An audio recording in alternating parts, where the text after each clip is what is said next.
Yeah, so from me, as always, Jusco, thanks ever so much for obviously making the time to speak with us today. Really appreciate it. I think from my perspective and from a lot of people's outside perspective on your music, it'd be good to start with the documentary that you just mentioned. Yeah. In the documentary, you specify that you were brought up in Peckham and that's where you spent a lot of your life. So I was interested to hear how that's influenced you and how that's brought you to the place you are today. Yeah. Just to put it into context, obviously the documentary, it weren't like a documentary on my whole life. It was just a documentary on like that piece of music, that project. And within that project, we shot a video for Married to the Streets that ain't dropped yet. It's probably the next video that I'm gonna drop. In the video, we done like a whole scene in Peckham, like on the main high street. So it kind of made sense just to give them the context, because like my fans only know me as being from Forteneath. Sure. That's where I've spent like the most majority of my life, but I was born and raised in Peckham till about year 7. Then went to Forteneath. So like, you know what I mean? Where we done the whole scene for Married to the Streets in Peckham, it was like they want the fans to think, what's he doing? Sure, what's happening there? You know what I mean? So I made sure, kind of gave them the start of where I was kind of born and raised and where all my family are from, just so that when that video does drop, they're not like, what's happening? All my other videos are in Forteneath, do you know what I mean? So so would you want to know like how that's affected my music? Or yeah, so I guess a lot of people... how it was in general? Yeah, exactly. So I guess a lot of people would say the scenario that they find themselves in today is a result of nature or nurture. So essentially, either your genes, so music background in your genes, or is it a case of that because of the place you were born, because of the case you were brought up, you found yourself here today? And if so, who had the biggest influence on you falling into music and I guess influence your style? Yeah, musically, area didn't really influence my music because I started music late. Like I started music when I was in jail, just to get out my cell. So I started music like when I was anti-music because like things I was doing, like it was just didn't correlate with being on camera. So I was anti-camera, like even like remember like when like BB days, like I never even had my own picture. Like I had like pictures of paid in full like characters and that was like my older brothers being like, no, you can't have your face on camera. And like my friends would have video shoots and invite me, and my brothers would be like, do not go to that video. I'll go there, I'll just be hiding in the background and like, hoping they don't see me, you know what I mean? So I was anti-camera, music wasn't on my brain, and like, I went prison. It was prison basically, so more circumstances in an area. So I went prison, and to get out your cell, you got to be doing something. I didn't have no job, no education, so I was just in my cell. My cellmate was a rapper, Billy the Kid, and he was on the music course, so I just told him, get me on the music course so I can get out my cell. Went to the music course. They tried to teach me how to do production and engineering. I couldn't process it. I couldn't process it. In the end, they gave up on me. They said, just go do what you want, basically. So I'm just in the class messing around. And then another like rapper called Ishmael, he's part of like F1 with Fee Gonzalez and Scully and that. He basically he had a beat, and he was he was basically like, raw, like come talk your shit, like I know what you're about on the outside, like just come and I was like, what the hell am I gonna say? I'm not a rapper, bro, what the hell am I gonna say, bro? He's like, bro, just come and like I know what you're on, like just say it, innit? What? So I just and that was like my first basically 16, and then from there gone back to the wing. Ishmael was gassing it up to everyone, just done a verse very hard. From there, everyone's coming to my cell now, want to hear bars. If anyone hears that you got bars in jail, that's it. You got people at your cell every day trying to clash. Every day they're trying to clash you or like go back to back. Let me hear your bars, hear my bars, and everyone's listening. So I had this 116 for about a week, and it just got to a point where everyone's like, ain't you got no more? Like everyone, all the other rappers are going. I've just got this 116. So it's like I had to start writing, and then from there it just passed the time, and then that was it. I didn't stop. Yeah, no, that's really insightful, and I think from my perspective, it literally answers my question, and to everyone that doesn't know you, it gives that background. And it's one of those things that I think about the Nines album, is that when it's authentic, people buy into it so much more. So you showing that it's come from an authentic place and a raw place will help people, I guess, connect to music more, if that makes sense. Yeah, but it's hard to, like, it's how do you, see, that's why, like, even the documentary, that's why one of the reasons to do it is to, like, get people put a face to know to the me name. differently. Yeah. Because, like, how do you show your authenticity without incriminating yourself or without sounding like everyone else? Because everyone claims to be authentic, do you know what I mean? And it's like the fans, who do they really know? Like, unless you've got people like Nines and people like that, like, they've got situations which are in the public eye. Correct, or had situations which are in the public eye. So it's like, okay, fans know this is going on because it's on the blogs, it's on, you know what I mean? It's online public situations. So I haven't got nothing like that. So it's like, not that you need something like that, but just in terms of, like, the whole, my music in general, like, what I talk about isn't because I've purposely before music, not, do you know what I mean? Yeah, so 100%. It's like, how do you do that? This is why, documentary kind of one of the main reasons to do it. And also, like, even my videos, if you look at my videos, I don't do the planned, like, to the T, sort at this. Like, most of my videos, you can ask my cameraman, like, he's here now filming. Like, anything I do in my life now, what I do, like, just put a camera in his hands and say, come, got an interview today, just film. More spontaneous. Yeah, just film. Like, we're going paintballing tomorrow. Come, film. If I'm going on holiday, I'll book him a ticket. Come, film. Yeah. Whatever comes out, comes out. If nothing comes of it, I'll take that. Oh, it's not an issue, do you know what I mean?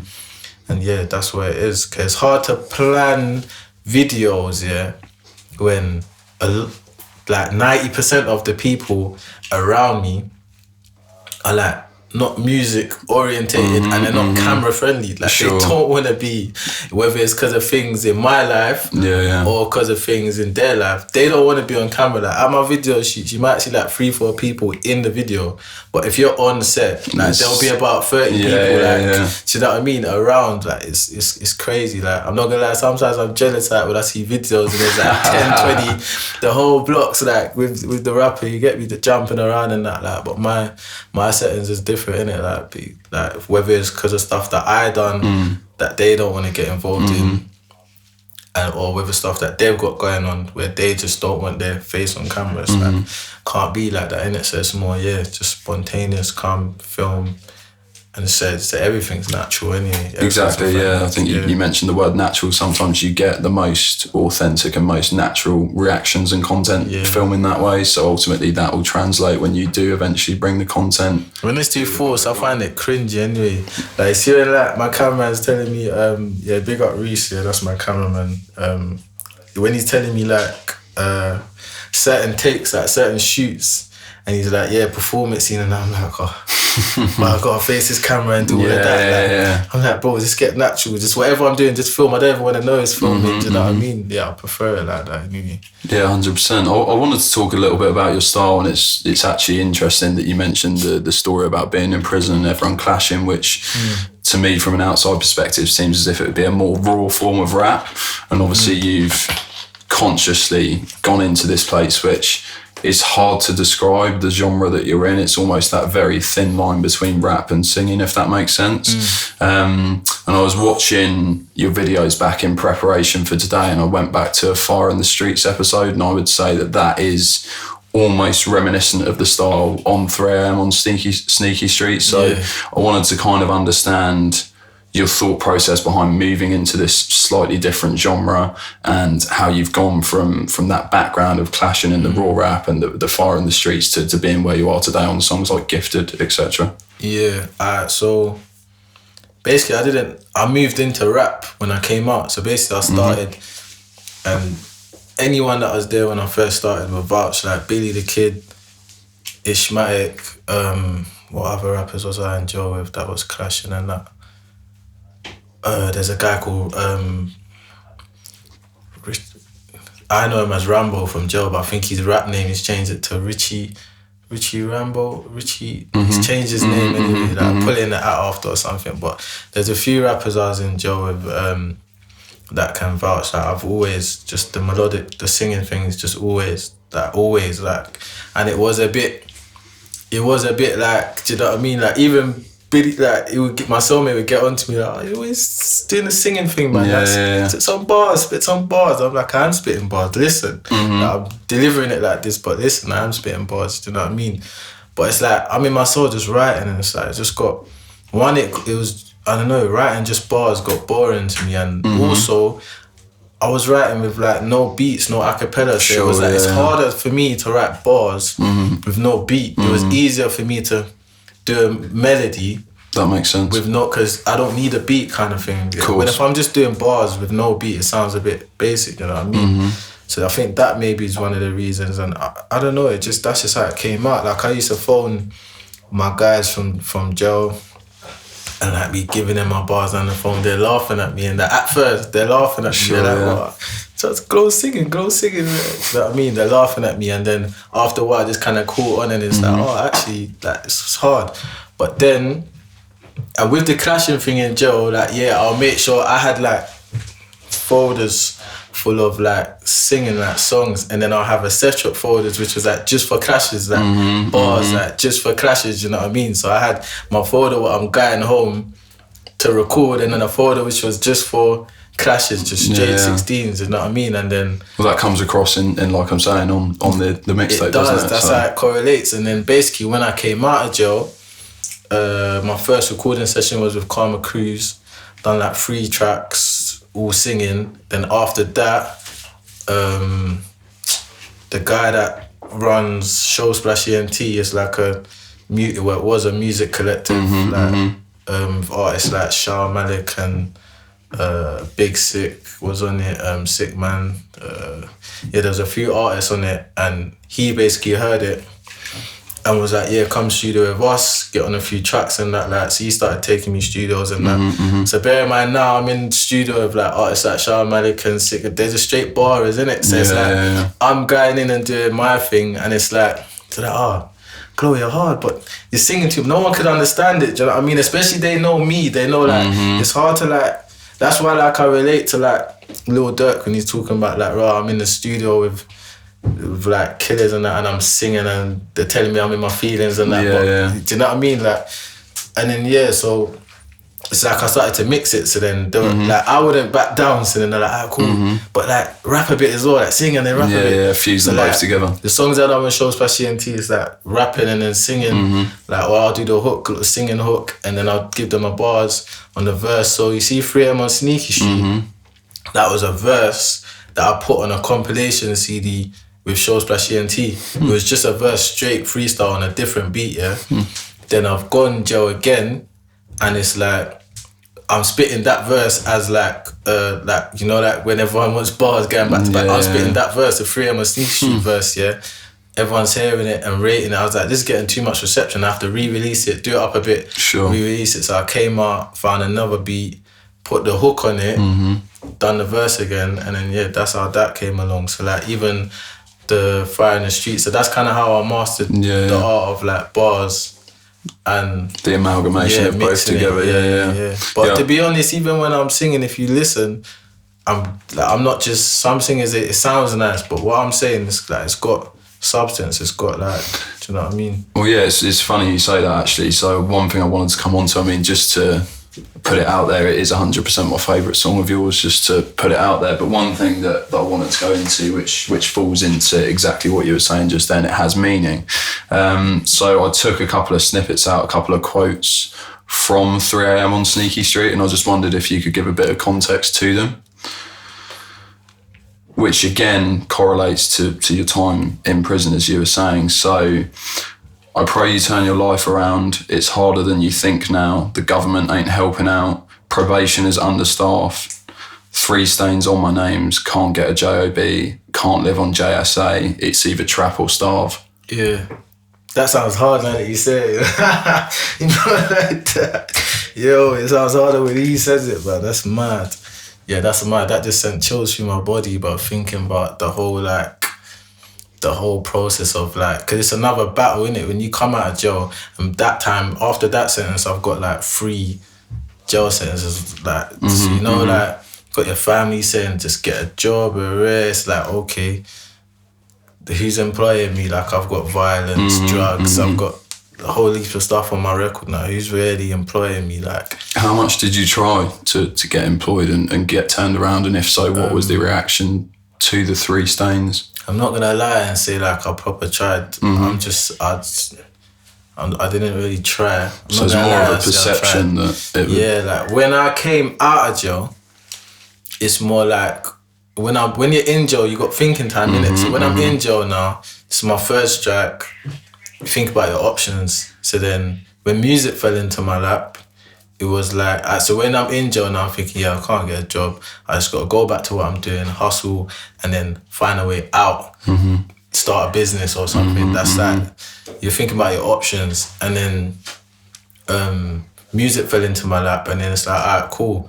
I got to do what I'm doing, and then music, that's the way out, do you know what I mean? It's like, that kind of correlates with area. So then being from Peckham and Fulton Eve, you see that people like Gigs and that make a whole new life for themselves from music. Yeah, Fulton Eve, there's too many names to mention, like Krypton, Conan, Stormzy, there's too many names to mention making a way out, do you know what I mean? And there's people that are like close to me as well that have made a way out, do you know what I mean, from music. So it's like, okay, that became my legit option, do you know what I mean? Music literally became my legit option. Because like I said, even doing music is a sacrifice. Like, you're taking time out of whatever else you're doing. Sure. And you're putting yourself in the limelight, like the forefront, like, do you know what I mean? And yeah, I weren't gonna wear a mask. It's like I'm bait anyway. I've been jail flipping 3-4 times. They know who I am. It's like, I understand the mask thing. Like, if I wasn't bait like that, if I had like no previous convictions, I've never been caught for anything, then yeah, I'm damn right I'll be having a mask on my face. You ain't seeing me, but you know who I am. So it's like, do you know what I mean? Yeah, so then that, I didn't try to get a job, but I was weighing up my options. It's like, I'm thinking out loud, like 3 stains on my name. Who's employing me? Can't get a JLB. When you come out of jail, you go to the probation service. Obviously, they're saying you got to get a job or sign on. If you ain't signing on and you ain't got a job, they're saying, how are you making your money? A lot of my crimes are money orientated. So they'll assume you could almost get recalled just for not doing that, because they'll assume, so how are you supporting yourself? Sure. You must be doing crime because you're off the radar. You're not getting government money. You're not working. Like, what's happening? So it's like, you have to sign on or you have to get a job. Do you know what I mean? So it's like, just all the options. Almost. That's what I'm putting out there. All the options. Can't get a JLB. Can't live off JSA. Like, can't live off JSA. So it's either trap or starve. Do you know what I mean? That's my options there.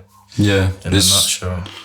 Thank you for that. I just wanted to bring it up because it kind of fell into my lap that you mentioned. Obviously, it's more than just singing. And when I said probation's understaffed, basically, before the first time I went jail, when you come out of jail, like, because I've been through the system a lot, like, I've realised before, I think it's to do with the whole political thing, when Labour's in charge, you get a lot more options and help from probation, like housing-wise. Have you been in the timescale there where you've noticed the difference? I've been from young offenders, I've been through like jail, do you know what I mean? So I've noticed the difference where, and I've clocked this, I think it's when Labour's in charge, it's like you get, or before, the probation was never understaffed, they never had cutbacks, so they can help you with housing, more things, you know what I mean? Where now, you come out, it's like, go job centre, sort yourself out, and stay out of trouble, that's it. It's not really do you know what I mean? So yeah, that's what I was saying, yeah.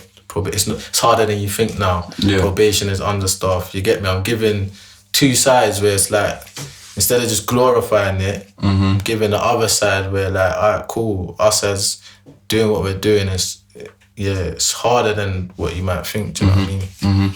No, it's a really good line. So, I wanted to highlight that, and I'm glad that it, kind of fell into what we were talking about at the time. So, I mean, to almost conclude this part of the interview, I wanted to ask you, in terms of musically, what is next for Jusco, whether that's project, whether that's single, videos, what are the plans?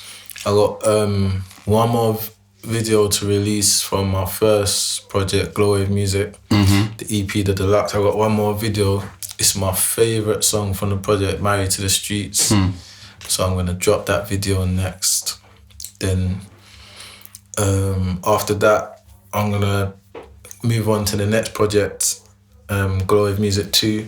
It's going to be another 5 tracks on all platforms. I'm already about 3 or 4 videos deep into that. And I'll just start releasing the videos after that. And then, yeah, I'm already filming starting from this weekend. This Saturday, I'm filming the first video from Glow Wave Music 3.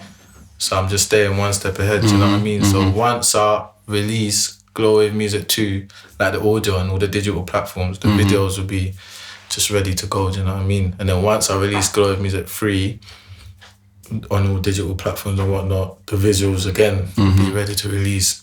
Yeah. So yeah, just trying to stay 2 steps ahead, trying to stay consistent. And yeah, hopefully something connects. Yeah, definitely.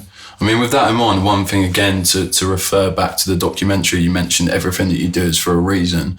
And the reason that Glow Wave Music was originally brought out as 5 tracks was because I think, if I quote, you felt that you didn't have enough ears on your music.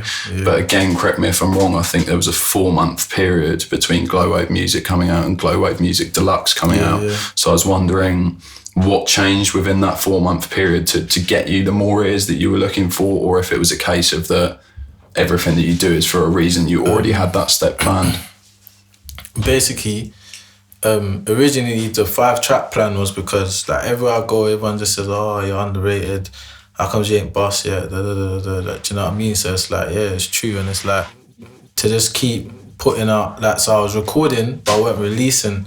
I was just thinking like how, I was even discussing with like the guy that does this brand, I was even discussing with him like, cause he was even pushing me, saying like, you need to drop some music, man. Cause I'll play him stuff, do you know what I mean? People with hair stuff come in my car, but I ain't dropping it. But like, it was like, just how am I gonna drop it? I didn't want to drop stuff for it to just get overlooked or slept on, do you know what I mean? So then, yeah, that was the marketing plan, just bite-sized, 5 tracks.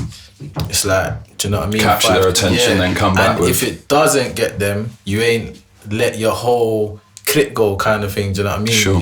Hitting with 5 shots, you still got, do you know what I mean, another 12 in the clip or whatnot. So it's like, that's basically what I was doing. So I hit them with the 5 tracks, but it was like a slow burner, that Glow Wave Music. It was a slow burner. So it started out okay, then it's like after like 2-3 months it started to get more. It was like more reception. It was weird, so I thought let it just run its course a little bit more.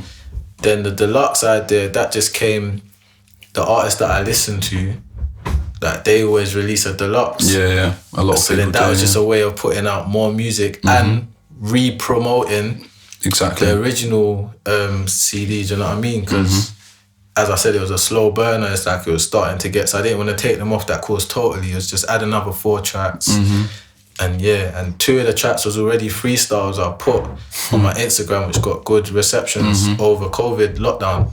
That's another reason for the gap as well, COVID. So it was hard to do videos for a whole new project and record and whatnot.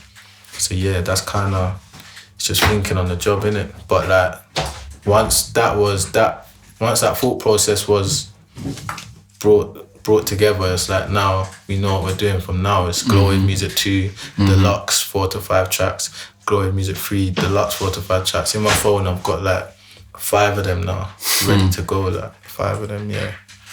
But if one connects properly, then the plan could change. It could be anything, do you know what I mean? But until then, I'm just going to keep with that process. Relentless.